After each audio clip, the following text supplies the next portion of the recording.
ছিল। আমন্ত্রণ জানাচ্ছি প্রিয় দর্শক, মানচিত্রে নিয়মিত আয়োজন কথোপকথন। আসসালামু আলাইকুম রহমতুল্লাহি ওবরকাতুহু।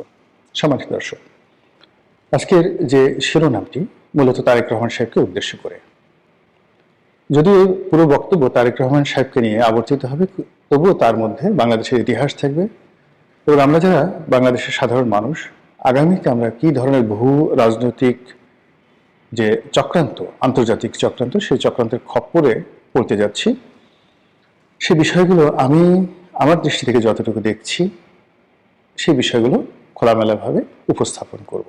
আমার কাছে মনে হলো যে তারেক রহমান সাহেব, বিএনপি এই মুহূর্তে যেহেতু নির্বাচনে হাওয়া তাদের পক্ষে, আগামীতে যদি কোনো মতে একটা নির্বাচন হয়, একেবারে টেনে টুনে একটা নির্বাচন হয়, সেক্ষেত্রে নির্বাচনের ফলাফল বিএনপির দিকে যাবে, এটা বলতে গেলে একেবারে স্পষ্ট।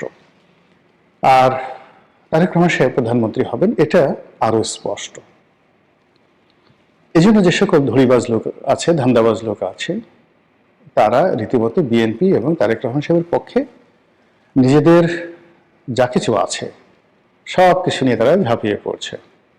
তেল হোক, তাল হোক, মানে যা কিছু আছে সব নিয়ে তারা বিএনপির পক্ষে ঝাঁপিয়ে পড়ছে। আমরা একটা কথা জানি আঞ্চলিক ভাষায় যে বেশি ভালো ভালো না। অতিরিক্ত মহব্বত, অতিরিক্ত চিন্তা চেতনা, অতিরিক্ত তোয়াজ তদবির সবই বিপদ এবং বিপত্তি ডেকে নিয়ে আসে। আবার বিজয়ের ব্যাপারে যখন মানুষ খুব বেশি, যাকে বলা হয়, নিশ্চিত হয়ে যায়, তখন বিজয়টা তার কাছ থেকে দূরে চলে যায়। এটার অনেক প্রাকৃতিক বিষয় রয়েছে। আল্লাহ যখন আপনাকে কোনো একটা নিয়ামত দেন, এবং কোনো কারণ ছাড়া আপনাকে একটা নিয়ামত দেন, এবং সেই নিয়ামতের মর্যাদা দেওয়ার মতো মন মানসিকতা যদি না থাকে, মর্যাদা দিতে যদি ব্যর্থ হন এবং কৃতজ্ঞ না থাকেন, ওয়াম্মা বিনিয়ামতের রব্বিকা ফাহাদ্দিস, এই নিয়ামত আপনার জন্য লায়াবিলিটিস হয়ে যায়। এখন এই সময়টিতে যারা রাষ্ট্র ক্ষমতায় আছেন এবং আগামীতে যারা রাষ্ট্র ক্ষমতায় আসবেন, তারা টু দি পয়েন্টে বলতে পারবেন না যে আমাদের এই কর্মের কারণে জনগণ খুশি হয়ে আমাদেরকে ভোট দেবে, অথবা আমাদের এই কর্মের কারণে আল্লাহ রাব্বুল আলামিন একটি সম্প্রদায়কে সরিয়ে আমাদেরকে আমাদের সুকর্মের জন্য, ভালো কর্মের জন্য আমাদেরকে রাষ্ট্র ক্ষমতায় বসাবেন। তাহলে এখন যে পুরো বিষয়টি রয়েছে আল্লাহর ইচ্ছার উপর। আল্লাহ দয়া করে একটা সুযোগ দিয়েছেন কারোর জন্য, আর সেই সুযোগগুলো কাজে লাগানোর জন্য যে আধ্যাত্মিকতা দরকার, যে ভালো মানুষই দরকার, যে নির্লোভ মন দরকার, সুষ্ঠু চিন্তা দরকার, এগুলো যদি না হয় এই নিয়ামতগুলো বুমেরাং হয়ে যাবে। তো সেই দিক থেকে বিএনপি যারা কর্তা ব্যক্তি, তারেক রহমান সাহেব সহ সবাই, তাদের সবাইকে ভালো চিন্তা করতে হবে। মনের মধ্যে কোনো রকম দুষ্ট চিন্তা রাখা যাবে না, কিংবা যাকে বলা হয় যে ঠিক আছে ক্ষমতায় বসে নেই তখন দেখা যাবে, এটা করবো ওটা করবো না। অ্যাবসলিউটলি ক্ষমা সুন্দর দৃষ্টিতে দেখে মুহাম্মদ রাসূলুল্লাহ সাল্লাল্লাহু আলাইহি ওয়াসাল্লাম মক্কা বিজয়ের পরে যে উদারতা দেখিয়েছিলেন, ঠিক সেই উদারতা যদি বিএনপির নেতা এবং কর্মীরা ধারণ না করতে পারেন, তাদের এই বর্তমান যে নিয়ামতটি, এটি বুমেরাং হয়ে যাবে, যেভাবে গত 17 মাসে সমন্বয়কদের, ছাত্রদের, জামাতের অনেক নিয়ামত তাদের জন্য বুমেরাং হয়ে পড়েছে। এ গেল আধ্যাত্মিকতা বা প্রাকৃতিক। এখন রাজনৈতিক বিষয়গুলো বলি। কঠিন বাস্তবতা হলো যে এই মুহূর্তে বিএনপির কোনো বন্ধু নেই। এমনকি বিএনপি যাদেরকে জোট সঙ্গী হিসেবে মনোনয়ন দিয়েছে, তাদের কারোর সঙ্গেই বিএনপির দীর্ঘদিনের বিশ্বাসযোগ্য বন্ধুত্ব নেই। এবং এদের অনেকের সঙ্গে, জামাতের অনেকের সঙ্গে আওয়ামী লীগের এত ভালো সম্পর্ক ছিল যে সম্পর্কটা বিএনপির সঙ্গেও তাদের কখনো হয়নি। তো বিএনপির ঘরের মধ্যে বোঝার চেষ্টা করুন কারা আছে। 2 নম্বর হলো যে সকল নেতা এবং কর্মী তারা গত 15 বছরে মজলুম ছিলেন, জুলুম, অত্যাচার, নির্যাতনের শিকার হয়েছেন, এটা হলো তাদের প্রধান পরিচয়।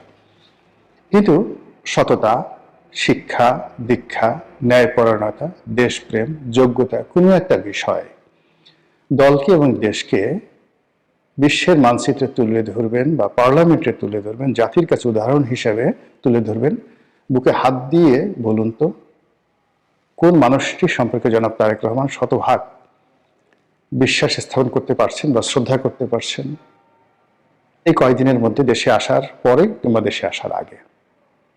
কাজেই দলের ভেতরে দলের বাইরে বিএনপি বন্ধুহীন, একমাত্র আল্লাহ ছাড়া আর বিএনপির যারা নেতাকর্মী তাদের মন, মস্তিষ্ক, জ্ঞান, গরিমা, বুদ্ধি এবং নিজের শরীরটি ছাড়া তাদের কোনো বন্ধু নেই। তো এই সময়টিতে যত বেশি নড়াচড়া হবে, এটা অনেকটা বালুর বাঁধের মতো বা চোরাবালির মতো, ততই বেশি সেই ডুবে যাওয়ার সম্ভাবনা থাকবে রাজনীতির অঙ্গনে। নির্বাচন খুব সন্নিকটে, কারোর সঙ্গে বন্ধুত্ব দরকার নেই, শত্রুতাও দরকার নেই, জাস্ট অ্যাজ ইট ইজ। কিন্তু যে বিষয়টি এই মুহূর্তে বিএনপিকে এবং জনাব তারেক রহমান সাহেবকে ভীষণ রকম ভোগাবে, সেটি হলো ডক্টর মোহাম্মদ ইউনূসের সঙ্গে জনাব তারেক রহমান সাহেবের যে কমিটমেন্টগুলো, এই কমিটমেন্টগুলোর ক্ষেত্রে ডক্টর মোহাম্মদ ইউনূস যাই করুন না কেন, তারেক রহমান সাহেবকে চিন্তা, চেতনায়, কর্মে 100% সৎ হতে হবে, কমিটেড হতে হবে এবং কোনো অবস্থাতেই 19-20 করা যাবে না এবং কোনো অ্যাটিটিউডে যেন ডক্টর মোহাম্মদ ইউনূস এবং তার যারা পরিষদবর্গ আছে তারা নিজেদেরকে ইনফেরিয়ার মনে না করেন, কোনো কারণে তারেক রহমান সাহেবের উপর থেকে মুখ উঠিয়ে নেন, মুখ ঘুরিয়ে নেন, সমর্থন প্রত্যাহার করেন কিংবা নেতিবাচক আচরণ করে জামাতের দিকে ফিরে যান, এরকম একটা সিঙ্গেল ডট থাকা যাবে না। আরেকটি বিষয় সেটি হলো যে এই সময়টিতে সেনাবাহিনীর সঙ্গে যে সম্পর্ক রয়েছে জনাব তারেক রহমান সাহেবের, সেই সম্পর্কটি নিয়ে একদম নড়াচড়া করা যাবে না। এখানে শুধুমাত্র তার যে কমিটমেন্ট যাদের সাথে রয়েছে সেই কমিটমেন্টের ব্যাপারে তাকে শতভাগ সৎ থাকতে হবে, মনে এবং মস্তিষ্কে, আচরণে কোনো কিছু দেখার দরকার নাই। এখন যেভাবে তারেক রহমান সাহেবের সঙ্গে দেখা করার জন্য সব মানুষ ছুটছে এবং তাকে যেভাবে সুপ্রিয়ার বা সুপ্রিম কমান্ডার বানানোর জন্য যে লোকজন চেষ্টা করছে, এতে করে তারেক রহমান সাহেবের যারা বন্ধু, যারা তাকে আহ্বান করে বাংলাদেশে যারা লোকজন তাকে এনেছেন, ভরসা দিয়েছেন, স্পষ্টতই তাদের একটা বিরাট অংশ নিজেদেরকে ইনফেরিয়র মনে করছেন। সামনের দিনগুলোতে এটাকে কাটিয়ে উঠতে হবে এবং জনগণের প্রতি নির্ভর করতে হবে এবং তাতে যা হয় তাই হবে। কিন্তু কোনো অবস্থাতেই যারা তাকে আহ্বান করে এনেছেন, যাদের সঙ্গে তার একটা সমঝোতা হয়েছে, তাদের মনে ন্যূনতম সন্দেহ তৈরি করা যাবে না। থার্ড যে বিষয়টি সবচেয়ে মারাত্মক, এখানে আপনি দেখুন যে ক্ষণে ক্ষণে দিল্লির সঙ্গে ওয়াশিংটনের যে সম্পর্ক, সেই সম্পর্কটি যাকে বলা হয় খারাপ হচ্ছে, আবার ভালো হচ্ছে। তো এক্ষেত্রে আমি জানি না যে বাংলাদেশে যে মার্কিন যুক্তরাষ্ট্রের ডিপ স্টেট পলিসি, যার প্রেক্ষিতে শেখ হাসিনা ক্ষমতাচ্যুত হয়েছে, সেই পলিসির যারা কুশীলব তারা এই মুহূর্তে কি করছেন, কি ভাবছেন।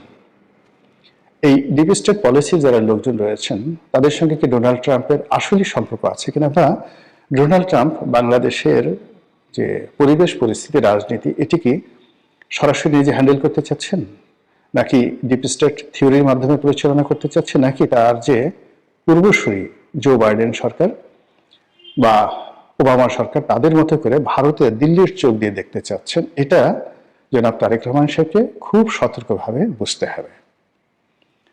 2 নম্বর হলো যে এখানে দিল্লির সাথে তার যে সম্পর্কটি, যেটা নিয়ে খুব বদনাম হচ্ছে, কিংবা আওয়ামী লীগের সঙ্গে তার যে সম্পর্কটি নিয়ে যে সকল কানাঘোষা হচ্ছে, এই ব্যাপারে ন্যূনতম নড়াচড়া করা যাবে না, কোনো রকম নড়াচড়া করা যাবে না, কোনো রকম প্রতিক্রিয়া দেখানো যাবে না। কারণ কি? এই কারণে হলো ডোনাল্ড ট্রাম্প একবার দিল্লির দিকে ঝুঁকছেন, এত আনপ্রেডিক্টেবল, একটু পরে আবার মোদিকে আক্রমণ করতে চাচ্ছেন এবং সেই যে ভেনেজুয়েলার প্রেসিডেন্টকে ধরে নিয়ে যাওয়ার পর তার অহংকার এতটা বেড়ে গেছে, সে এখন ডেনমার্কের যে ভূমি গ্রিনল্যান্ড এটা অধিকার করতে চাচ্ছেন। সে এখন ন্যাটো থেকে আমেরিকার সৈন্য প্রত্যাহার করতে চাচ্ছেন, সে কানাডা দখল করতে চাচ্ছে, মেক্সিকো দখল করতে চাচ্ছে, তারপর কলম্বিয়া দখল করতে চাচ্ছে, কিউবা দখল করতে চাচ্ছে, ভারতকে খোঁটা দিচ্ছে এবং নরেন্দ্র মোদীকে তার সে সাহায্য করতে চাচ্ছে।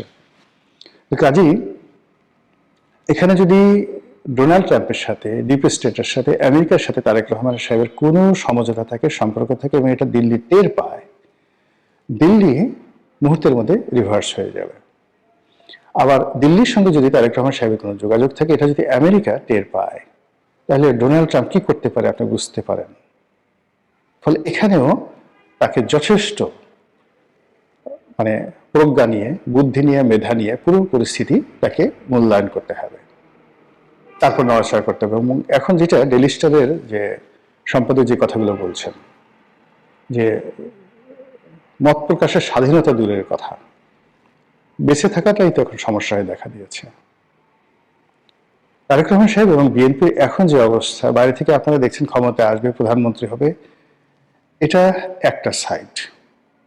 কিন্তু ডার্ক সাইডটা হলো যে অসংখ্য ঝুঁকি একেবারে ঝড়ের মতো করে জনাব তারেক রহমান সাহেব এবং বিএনপিকে গ্রাস করার জন্য চারিদিকে যেভাবে ওত পেতে আছে, পান থেকে চুন খসলেই পুরো দল এবং এই দলের অসংখ্য নেতাকর্মী রীতিমতো কৃষ্ণ গহ্বর, যেটাকে আমরা বলি ব্ল্যাক হোল, সেই ব্ল্যাক হোলের মধ্যে পড়ে যাবে, এতে কোনো রকম সন্দেহ নেই। সেক্ষেত্রে নির্বাচন, তারপরে জয়লাভ করা, তারপরে প্রধানমন্ত্রী হওয়া, এই জিনিসগুলো সেকেন্ডারি হয়ে যাবে। প্রথম সমস্যা হবে প্রাণ বাঁচানো এবং অস্তিত্ব রক্ষা করা।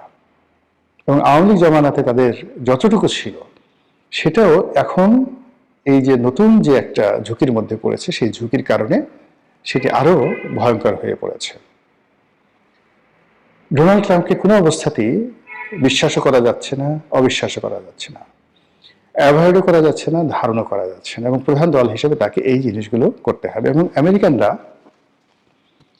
এতটা কান কথা শুনে অবাক হয়ে যাবেন যে স্বয়ং ডোনাল্ড ট্রাম্প, এই বাংলাদেশে দেখা গেল যে ওই যে ভাইরাল সিদ্দিক আছে, এখন ভাইরাল সিদ্দিকের সঙ্গে যদি আমেরিকার কোনো সিআইএর কর্মকর্তার সম্পর্ক থাকে এবং এরা এই ভাইরাল সিদ্দিকের কথা সুন্দরভাবে লিখে রিপোর্ট করে তারা ডোনাল্ড ট্রাম্পের কাছে পৌঁছে দেবে এবং ডোনাল্ড ট্রাম্প সেই রিপোর্টের ভিত্তিতে সিদ্ধান্ত নেবে। এই হলো আমেরিকার, আমরা বাইরে থেকে যত তাকে সিস্টেমেটিক মনে করি, এটা ক্ষেত্র বিশেষে, কিন্তু বেশিরভাগ ক্ষেত্রে তারা যে সকল এজেন্সির মাধ্যমে কথা বলে, যে সমস্ত লোকজনের মাধ্যমে কথা বলে, তাদের যে সকল এজেন্ট রয়েছে, দালাল রয়েছে, ফড়িয়া রয়েছে, তাদের নীতি নৈতিকতার মান এতটা নিচু পর্যায়ের, এবং সেই সকল লোকের উপর নির্ভর করে আমেরিকা এই পৃথিবীতে যে অশান্তি করেছে যাবৎকালে, এবং তারা নিজেদের অর্থ যত নষ্ট করেছে, এটা পৃথিবীর অন্য কোনো দেশ রাষ্ট্র করেনি।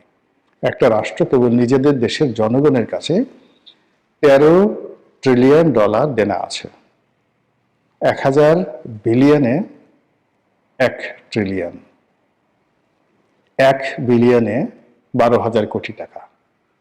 তো 12,000 কোটি টাকা, 1 বিলিয়ন, এইরকম আপনি যদি 12,000 কোটি টাকাকে 1000 দিয়ে গুণ করেন, তারপরে আবার সেটাকে 13 দিয়ে গুণ করেন, ক্যালকুলেটর ফেটে যাবে। এই পরিমাণ দেনা তারা এখন আছে, এবং এই দেনার এগেনস্টে তাদের কোনো সিকিউরিটি নেই, শুধু ডলার, এটা একটা কাগজ, ডলার তারা ছাপা ইচ্ছা মতো, এটার বিপরীতে তাদের কোনো রকম বন্ড নেই, শুধু বিশ্বাসের উপরে।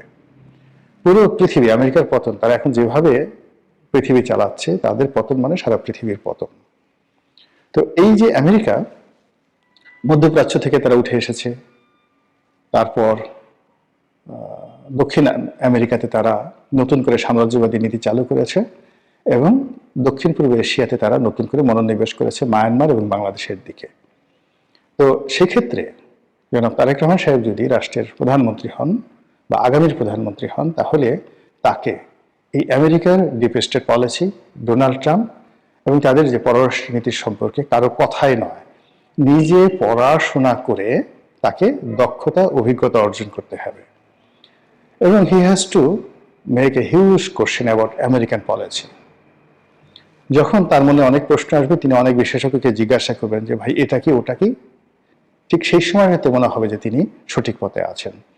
কিন্তু আমি 1 ঘন্টা বুঝিয়ে আসলাম, আরেকজন 1 ঘন্টা বুঝিয়ে আসলো, তার কাছে এটার 2 পয়সার মূল্য থাকবে না, এবং তার ব্রেন এটা ধারণ করতে পারবে না। কিন্তু তুমি যদি নিজে সেই বাংলাদেশ আমেরিকার সম্পর্ক, আমেরিকার সাথে ভারতের সম্পর্ক, ভারতের সাথে বাংলাদেশের সম্পর্ক, এবং এইগুলো এই মুহূর্তে গত সেই শেখ হাসিনার সেই 2019 সন থেকে তার জীবনকে কিভাবে তছনছ করে দিয়েছে ভারত এবং আমেরিকা, এই বিষয়গুলো যে আরো 3 গুণ মারাত্মক হয়ে জনাব তারেক রহমান সাহেবের উপর ধেয়ে আসছে, বা মানে তার দিকে ধেয়ে আসছে, এটা তিনি বুঝে যদি নিজের জন্য, দলের জন্য সিদ্ধান্ত নিতে পারেন, তিনি উপকৃত হবেন, দল উপকৃত হবে এবং আমরাও উপকৃত হবে। আল্লাহ আমাদের সবাইকে হেদায়েত দান করুন এবং হেফাজত করুন।